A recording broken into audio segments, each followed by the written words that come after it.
আসসালামু আলাইকুম গাইস, আশা করি সকলেই ভালো আছেন। আজকে আপনাদের মাঝে শেয়ার করব কীভাবে লেবু মাখিয়ে খেতে হয়। প্রথমে লেবুটা ছুরি দিয়ে কেটে নিয়ে লেবুর সবুজ অংশটুকু আমরা ছাড়িয়ে নিয়েছি। তারপরে দেখছেন আমরা সাদা অংশ আস্তে আস্তে করে ছাড়িয়ে নিচ্ছি। এবার আমরা লেবুটাকে কেটে নেব। কেটে নেওয়ার পরে আমরা আস্তে আস্তে লেবুর বীজগুলো বের করে নেব।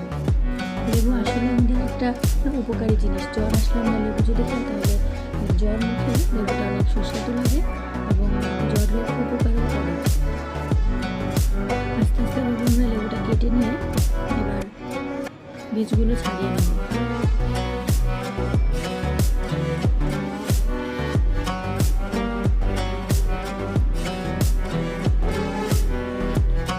আস্তে আস্তে এভাবে বীজগুলো ছাড়িয়ে নেব। সবগুলো বীজ একসাথে ছাড়িয়ে নিয়ে পরে আমরা লেবুর কুয়াগুলো বের করে নেব। সবগুলো বীজ আস্তে আস্তে ভালোভাবে ছাড়িয়ে নিতে হবে। খেয়াল রাখতে হবে লেবুগুলো যেন গলে না যায়, তাহলে ভালো লাগবে না।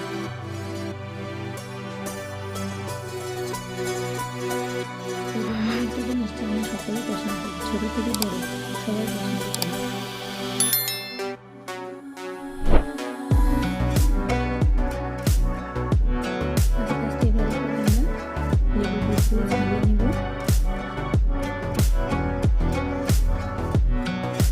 আসলে আজকে হয়েছে কি, আমার ছোটো ভাই জ্বর এসেছে। ছোটো ভাই এসে বললো একটু লেবু মাখিয়ে দিবি। আমি বললাম আচ্ছা ঠিক আছে, তাহলে মাখিয়ে দিচ্ছি। সাথে মাখালাম, আপনাদের সাথে শেয়ার করে মাখিয়ে দিতে হয়।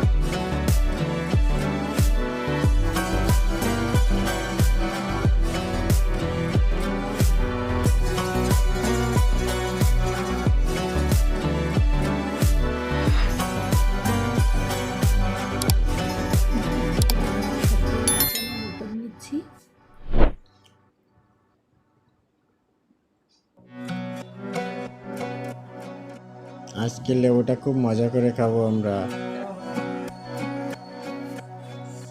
সেই স্বাদ, লেবুতে কিন্তু সেই স্বাদ আছে। আপনারা সবাই বাসায় ট্রাই করবেন কিন্তু। এখন ওই যে কি বলে ডেঙ্গুর টাইম, তো ডেঙ্গুর টাইমে সবাই লেবুটা ট্রাই করবেন, মুখে স্বাদ লাগবে, সেই স্বাদ। ডেঙ্গুতে সেই উপকারী।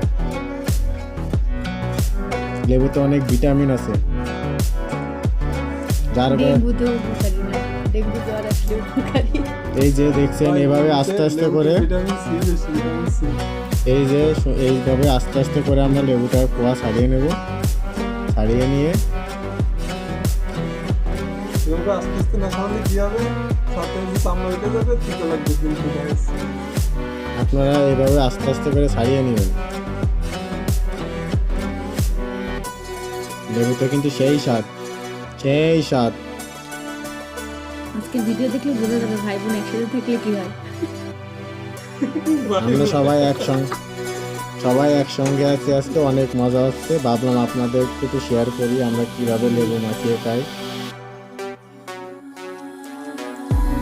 আস্তে আস্তে করে লেবুর খোসাগুলো ছাড়িয়ে নিয়ে যদি খেতে চান ঠিকানা দিয়ে চলে আসুন। এই আর কথাতে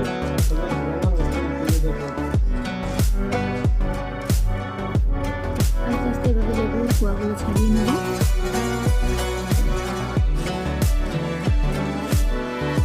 কত সুন্দর ছাড়ানোর পরেই শুকনো কাঁচা লঙ্কা দিয়ে গায়ে চাপড়া মাখানো, সেই স্বাদ।